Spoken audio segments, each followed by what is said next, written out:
شورا اور دن کو اٹھ کھڑا ہونا بنایا۔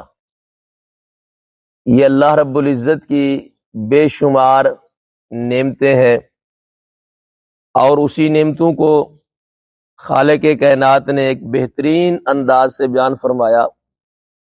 اور یہی وہ بات، یعنی رات اور دن کو بنانے والا وہی اکیلا اللہ ہے، اس کا کوئی شریک نہیں ہے۔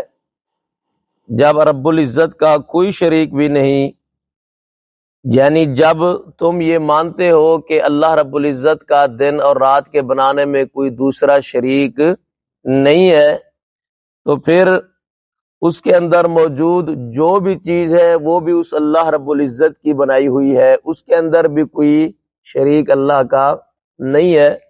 اسی لیے اللہ رب العزت نے فرمایا کہ جب دن اور رات کو میں نے بنایا اور